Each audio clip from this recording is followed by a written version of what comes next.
pertanyaan saya selanjutnya, ini kan sebagai catatan sebagai dasar untuk mengajukan kasasi, Bang. Dengan 5 poin di atas tadi yang saya sebutkan, apakah ini dapat membuktikan bahwa nanti di kasasi itu akan diduga atau dimungkinkan diterima atau ditolak kira-kira, Bang?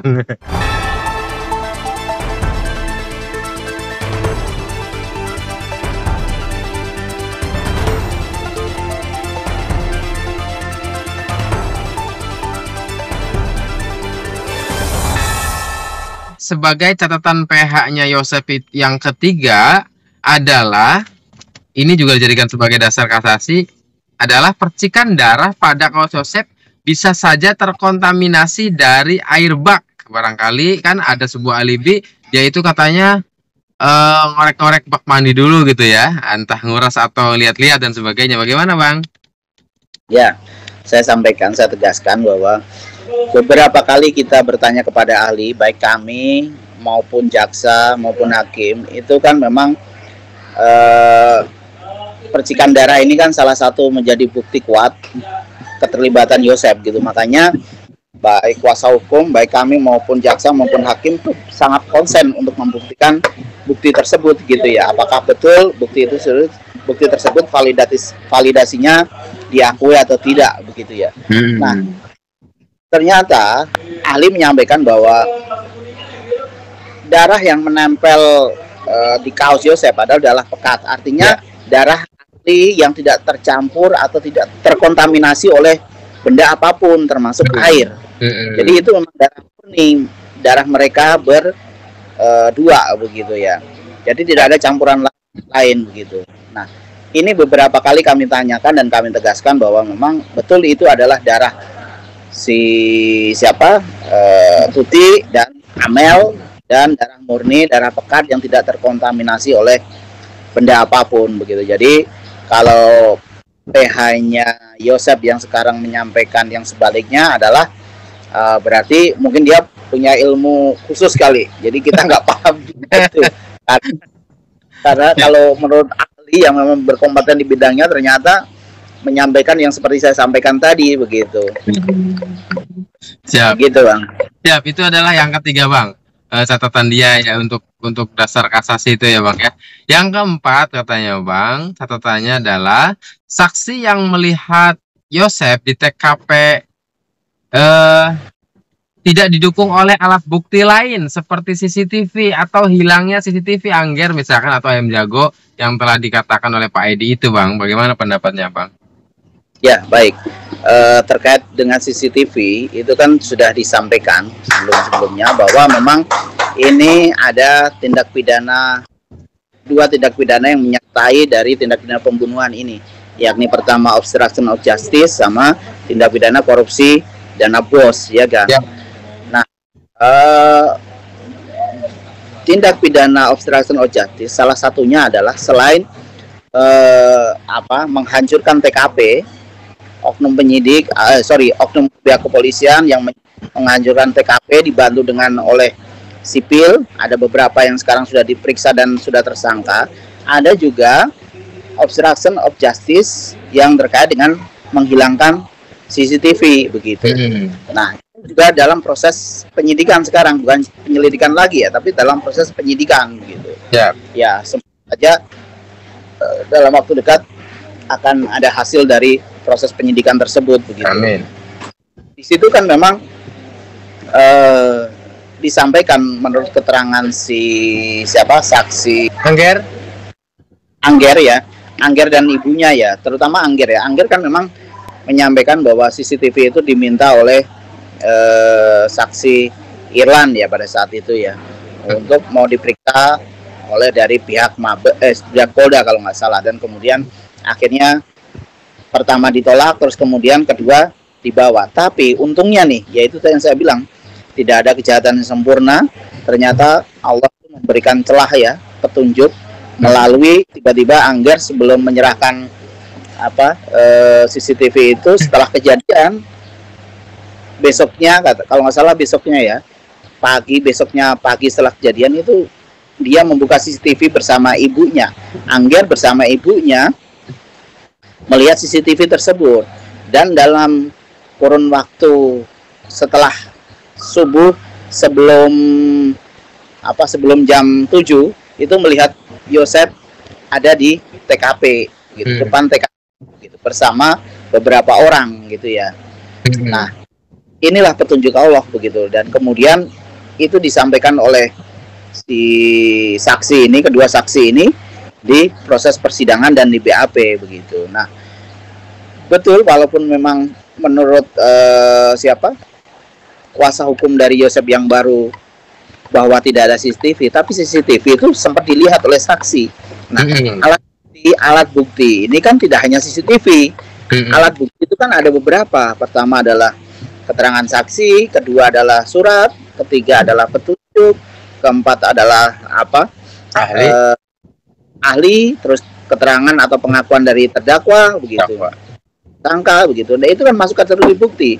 Nah, walaupun memang untuk saat ini belum ada bukti CCTV yang bisa ditunjukkan oleh saksi tersebut, tapi isi dari CCTV tersebut sudah dilihat dan disampaikan di persidangan, dan ini pun bersesuaian dengan keterangan-keterangan saksi yang lain begitu. Keterangan saksi yang disampaikan di persidangan yang sudah disumpah dan bersesuaian dengan saksi yang lain itu mempunyai nilai pembuktian yang penuh begitu loh, Kang.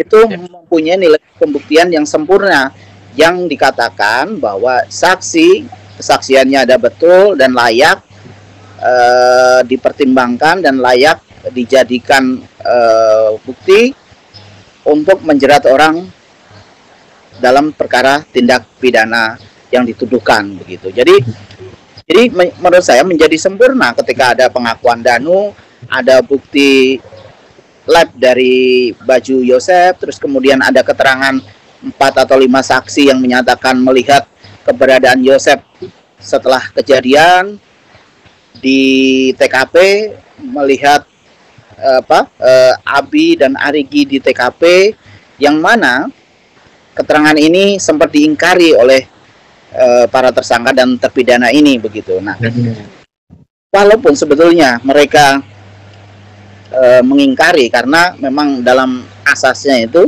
tersangka atau terdakwa itu mempunyai hak ingkar, artinya berbohong di persidangan pun tidak ada jerat hukum yang bisa dikenakan oleh tersangka atau terdakwa ini begitu. Tapi kalau saksi ketika keterangan tidak betul pada saat persidangan itu bisa langsung dijerat dengan pasal memberikan keterangan palsu di bawah sumpah begitu loh.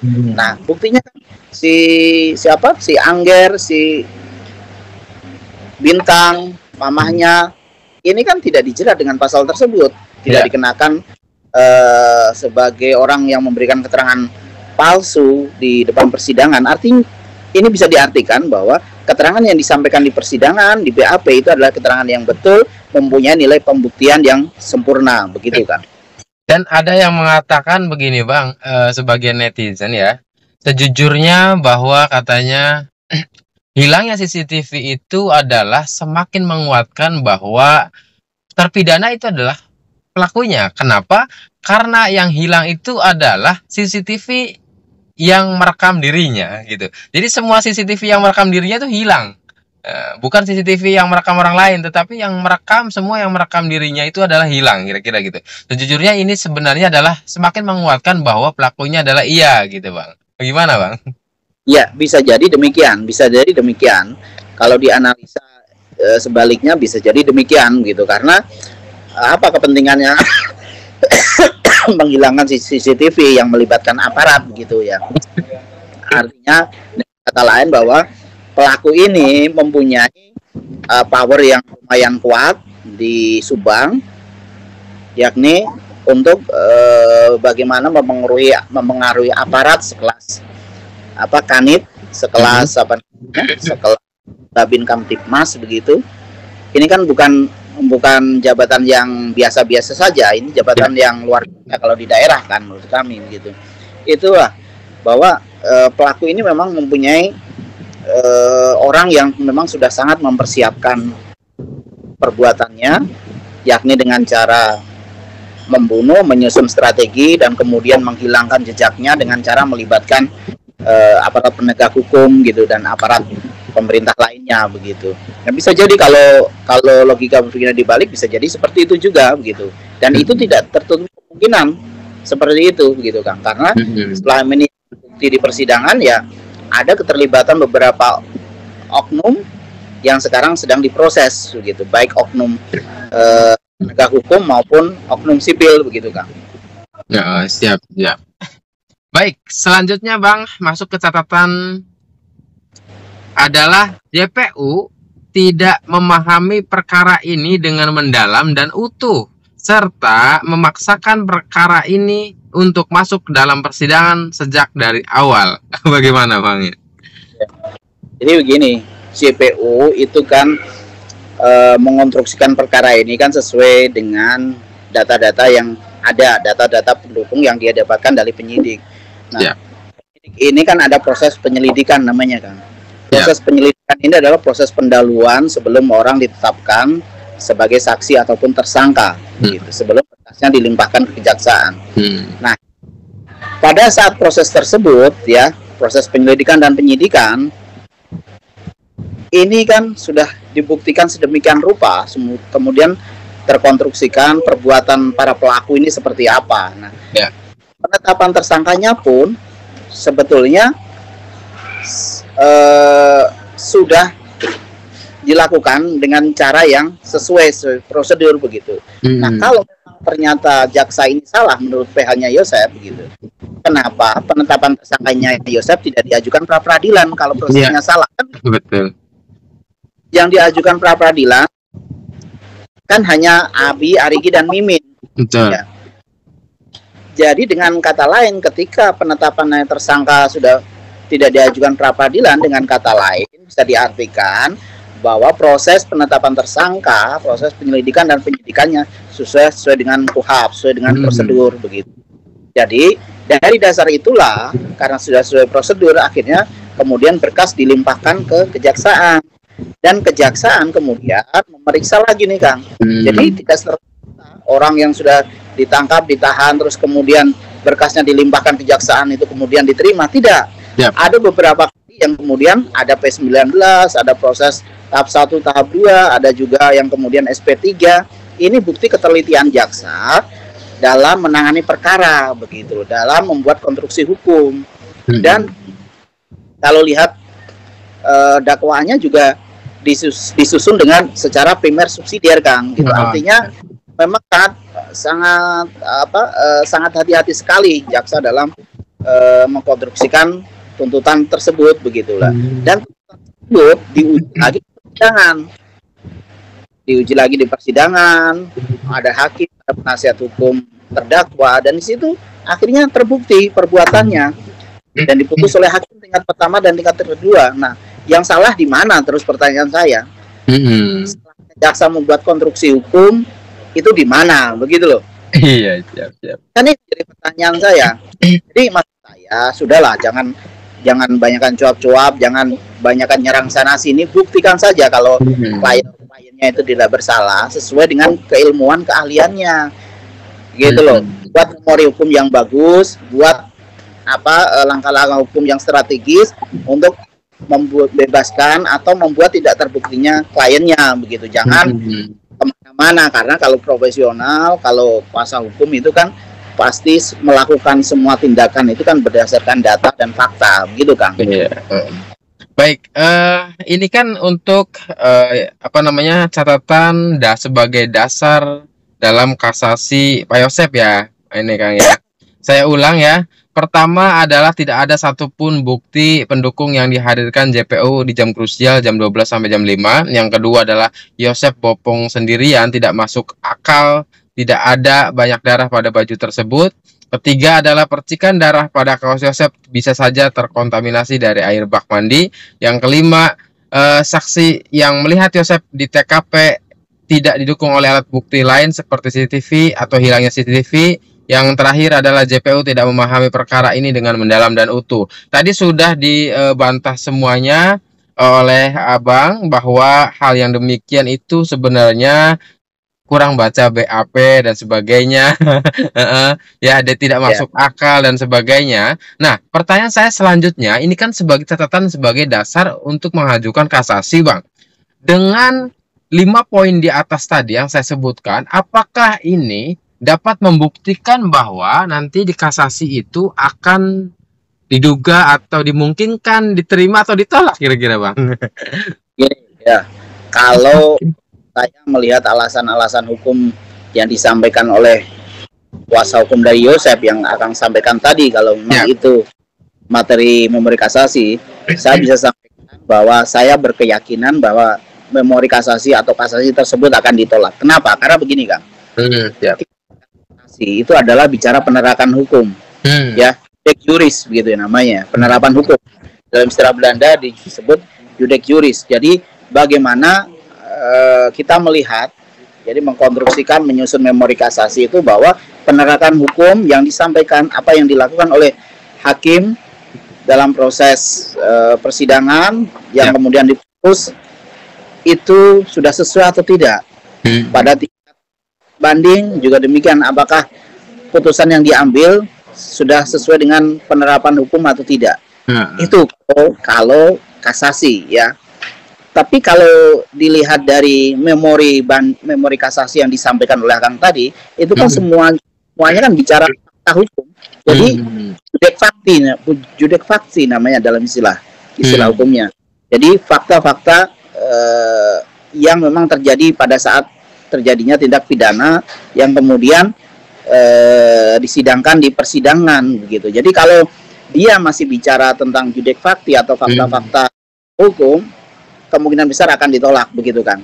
Kemungkinan besar, kecuali kuasa hukum ini membahas masalah penerapan hukum, nah itu kemungkinan besar ada celah untuk diterimanya kasasi. Tapi itu pun harus melalui analisa yang kuat dan tajam sesuai dengan teori-teori hukum gitu, Kang. Kalau memorinya sesederhana itu, ya saya kira kemungkinan besar ini akan ditolak. Kami berkeyakinan akan ditolak begitu, Kang. Siap. Maksud dari penyesuaian penerapan hukum itu apakah seperti ini maksudnya, Bang? Misalkan 340 ada subsidiar 338. Ini seharusnya bukan 340 nih, harusnya subsidiar misalkan 338. Apakah seperti itu maksudnya? Salah satunya seperti itu. Kemudian penerapan hukum adalah apakah perbuatan yang dilakukan oleh para tersangka ini sudah mencocoki rumusan dari tindak pidana yang dijerat atau didakwakan oleh jaksa penuntut umum atau tidak. Jadi seperti itu kalau penerapan hukumnya begitu, Kang. Jadi kalau misalnya masih bicara fakta hukum, bagaimana fakta hukum yang terjadi di persidangan itu sudah selesai. Itu karena itu ranah dari tingkat pengadilan tingkat pertama dan kedua, kan. Jadi kemungkinan besar akan ditolak. Oh, berarti memang fakta hukum sudah dibahas di pengadilan tingkat pertama dan kedua ya, Bang ya? Seharusnya sudah lewat ya, Bang? Harusnya sudah lewat. Dan kalah semua, ditolak semua, divonis. Ya, akhirnya kita sama-sama tahu bahwa satu dengan yang lain saling bersesuaian, saling menguatkan. Iya, siap. Nah, jadi keyakinan Abang bahwa kalau memang dasarnya tadi yang disebutkan oleh PH-nya yang saya bacakan ulang tadi, berkeyakinan bahwa kasasi ini akan ditolak ya, Bang ya? Iya, kami berkeyakinan nih akan ditolak. Baik. Selanjutnya, Bang, terakhir ini, Bang, bahwa ada proses penetapan tersangka dan pelimpahan berkas MAA ya, Bang ya, Mimin, Argi, dan Abi. Yang menjadi catatannya adalah lambatnya proses penersangkaan dan pelimpahan berkas ke kejaksaan, mengindikasikan bahwa kinerja kepolisian dipertanyakan oleh publik secara luas dan terbentuk opini publik bahwa kepolisian gagal membentuk konstruksi hukum yang utuh. Bagaimana, Bang, pendapatnya? Ya. Jadi begini ya, kalau kami melihat kepolisian dalam mengungkap perkara ini sampai sejauh ini itu perlu kita apresiasi ya, Kang. Siap. Terkait dengan terlepas dari banyaknya kekurangan yang memang terjadi pada saat proses penyelidikan dan penyidikan pertama ya, karena kasus ini 2 tahun lebih ya, pada saat dipersidangkan itu 2 tahun 3 bulan kalau tidak salah ya.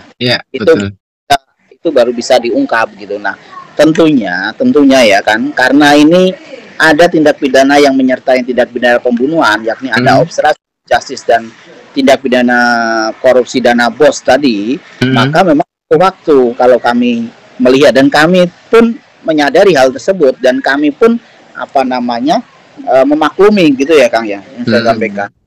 Kenapa? Karena itu tadi, kalau tidak ada tindak pidana obstruction of justice, pasti ini akan cepat sekali gitu ya. Kalau tidak ada penghilangan bukti-bukti, perusakan barang bukti, perusakan TKP, itu pasti akan cepat gitu. Nah, tapi tidak perlu kita khawatirkan. Kenapa? Karena begini, proses yang dilakukan oleh pihak penyidik dalam menetapkan ketiga tersangka ini, yakni Mimin, Abi, dan Arigi, sudah sesuai dengan prosedur, Kang. Ingat bahwa tersangka tersebut sudah pernah diuji di persidangan dari gugatan pra peradilan yang diajukan oleh kuasa hukumnya mereka begitu. Nah, pra peradilan ini bicara atau berkaitan dengan prosedur tentang proses penyelidikan dan penyidikan sampai penetapan tersangka begitu ya. Nah, ini bukan bicara tentang materi perkara ya, tapi prosedur atau administratif dari proses penyelidikan dan penyidikan begitu. Nah, itu sudah diuji, Kang. Dan putusannya penetapan tersangka sudah sah dan sesuai dengan hukum gitu. Apalagi kan sudah selesai sebetulnya begitu. Tinggal memang proses persidangan ini kita sama-sama mendorong pihak kepolisian untuk ayo sama-sama kita dorong, kita dukung pihak kepolisian untuk mempercepat proses ini, pihak kepolisian dan pihak kejaksaan untuk mempercepat proses ini gitu loh. Karena ya itu tadi, tidak ada yang perlu ditakutkan lagi, karena secara administratif, secara prosedur sudah sesuai, sudah betul begitu. Jadi jangan ragu, kalau menurut saya langsung saja, dan kita harus apresiasi tindakan polisi karena sudah bisa mengungkap kasus ini walaupun belum tuntas sepenuhnya begitu. Tapi saya meyakini prosesnya sudah betul gitu. Karena secara hukum yang bisa menggagalkan proses tersebut adalah pra peradilan, dan pra peradilan sudah dikabulkan, artinya pra peradilan sudah ditolak, artinya ya memang sesuai prosedur prosesnya begitu, penetapan tersangka ini begitu kan. Siap. Karena memang penersangkaan ini kan sudah 1 tahun, Bang. Yang ini juga menjadi kecurigaan pada akhirnya oleh sebagian masyarakat bahwa ini sebenarnya buktinya jelas nggak sih, misalkan kok ini 1 tahun, apalagi sudah yang ingkrah lagi, Danu ingkrah misalkan, kok kenapa belum ditangkap juga. Ini menjadi pembicaraan sebagian pihak ya Bang ya, seperti itu. Bagaimana itu Bang? Saya bisa sampaikan begini, bahwa proses penersangkaan mereka itu jelas dan sesuai dengan hukum gitu ya. Mungkin begini, yang ingin saya sampaikan, saya garis bawahi bahwa karena mereka tidak ditahan, artinya polisi tidak terburu-buru, tidak terlalu terburu-buru untuk kemudian memproses atau melimpahkan berkas ini atau menyidangkan perkara ini begitu. Karena mungkin nih ada perlu sedikit tambahan. Kemarin kalau saya dengar ada permintaan dari pihak kejaksaan, ada yang 1-2 hal yang kurang, nah itu akan dilengkapi. Nah kemarin sudah dilengkapi, ada saksi yang diperiksa lagi Kang. Jadi diperiksa lagi, dan kemudian itu yang menjadi catatan dari jaksa. Nah ya sekarang tinggal menunggu waktu sebetulnya, karena yakin dan percaya bahwa polisi itu tidak akan menggantung nasib seseorang gitu loh, karena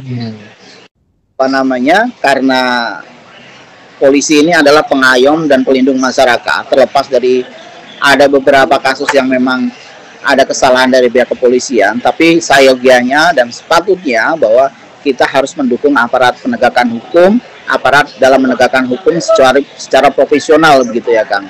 Karena itu tadi, banyaknya atau adanya kendala-kendala yang yang menyertai pengungkapan kasus ini ya harus kita maklumi begitu. Tapi bahwa perkara ini tidak jalan di tempat begitu. Perkara ini tidak jalan di tempat itu terbukti dengan ketika jaksa memberikan instruksi untuk misalnya petunjuk untuk menambahkan keterangan ini itu, meminta bukti ini itu, dan itu sudah dilengkapi sama penyidik begitu. Dan kami meyakini bahwa tidak akan lama lagi mereka akan disidangkan begitu. Kita tunggu aja kejutan dari pihak kepolisian gitu kan.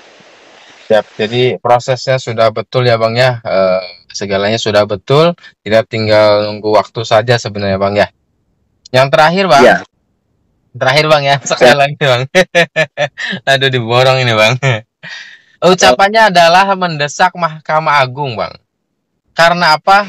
Karena menyita perhatian publik. Karena banyak kontroversi berupa terkuaknya kejanggalan-kejanggalan di persidangan. Putusan pengadilan negeri dan pengadilan tinggi menjadi bukti telah tercederanya prinsip pemidanaan dalam KUHP, hukum acara pidana. Bagaimana ini Bang? Kalau saya melihatnya tidak ada yang tercederai dari hukum acara KUHP-nya ini, Kang. Kenapa? Karena proses sudah berjalan sesuai dengan prosedur begitu. Kalau proses tidak berjalan, pertama, tidak akan ada peradilan tersebut. Kalau proses tidak berjalan. Kedua, tidak ada putusan yang bisa dipertanggungjawabkan secara hukum. Ya kan? Ya, pasti hakim, jaksa akan diperiksa oleh, misalnya hakim akan diperiksa oleh komisi yudisial sebagai pengawas. Jaksa akan diperiksa oleh komisi pengawas kejaksaan. Tapi itu kan tidak terjadi kan? Hakim maupun jaksa tidak diperiksa oleh instansi-instansi tersebut, oleh aparat-aparat tersebut gitu. Artinya apa? Ini membuktikan bahwa peradilan ini sudah betul, peradilan ini tidak sesat, tidak menimbulkan kontroversi, peradilan ini sudah sesuai, peradilan ini sesuai dengan asas hukum begitu ya. Tidak ada asas yang dilanggar ataupun aturan-aturan dilanggar begitu. Kalau ada pasti akan diadukan, akan ada pemeriksaan kan terhadap aparat-aparat misalnya hakim maupun jaksa. Ini kan tidak ada. Iya. Sudah sesuai dengan aturan begitu. Karena apa? Ya karena itu memang bagusnya peradilan ini terbuka untuk umum. Asasnya memang terbuka untuk umum dan itu dilaksanakan oleh majelis hakim gitu. Masalah tidak ada kepuasan seorang ya itu tadi karena keadilan itu kan memang sesuai dengan porsinya gitu. Jadi tidak semuanya orang akan terpuaskan dengan hukum. Ada yang puas, ada yang tidak. Itu konsekuensi dari hukum gitu kan. Yang penegakan hukum adalah keadilan, kepastian dan kemanfaatan. Ini sudah terjadi semuanya. Keadilan masyarakat, korban serta keluarga sudah dapat keadilan, kepastian hukum. Kasus ini ada putusannya. Kasus ini dilalui dengan dalam konteks tataran hukum yang betul. Kemanfaatan putusan ini kemudian bermanfaat kepada orang semua, kepada masyarakat semua, bahwa akhirnya masyarakat akan tercerahkan dengan kasus ini telah terbuka. Orang akan melihat siapa pelakunya, siapa korbannya, siapa saksinya, siapa yang terlibat, baik keluarga maupun aparat. Dan masyarakat akan tercerahkan dengan bahwa ketika orang dibunuh, ketika orang membunuh ada konsekuensi hukum yang akan diterima oleh orang yang melakukan tindakan tersebut begitu. Akhirnya apa? Akhirnya orang akan menjadi takut, akhirnya orang akan menjadi waspada, akhirnya orang akan berhati-hati dalam berbuat dan bersikap dalam kehidupan sosial bermasyarakat begitu kan. Waduh, terima kasih sangat ini Abang, pencerahannya yang sangat luar biasa ini. Buat kita semuanya karena memang kita dibingungkan. Oh ternyata diulang-ulang gitu ya oleh PH sebelah misalkan dalam pertimbangan kasasi tersebut gitu kan. Kok seperti diputar-putar dan sebagainya sehingga kita kebingungan dan butuh pencerahan, dan pencerahan ini telah kita dapatkan dari Abang ini. Amin. Terakhir ingin saya sampaikan Kang. Siap. Terima kasih kepada Yahya, Kisodo, Kang Heri, Kang Dede. Om Bi, lain-lain serta yang terutama adalah kepada para netizen, pendukung, pemerhati kasus Subang. Siap. Sekali lagi terima kasih capek-capek untuk terus monitor kasus ini. Jangan sampai keadilan tidak ditegakkan, jangan sampai keluarga, masyarakat kemudian tidak mendapatkan haknya begitu. Terus kawal, janganlah, kami pun akan terus untuk memantau, untuk mengawal kasus ini sampai tuntas begitu. Jangan takut pihak yang mengancam, yang mengintimidasi, yang mensomasi untuk supaya kasus ini menjadi kabur dan tidak terang serta ambigu begitu. Terima kasih Kang Yaya dan para netizen semua. Siap, terima kasih sangat ya Kang, terima kasih sangat. Ini mohon maaf mengganggu waktunya. Siap, terima kasih. Siap Kang. Assalamualaikum warahmatullahi wabarakatuh. Waalaikumsalam warahmatullahi wabarakatuh.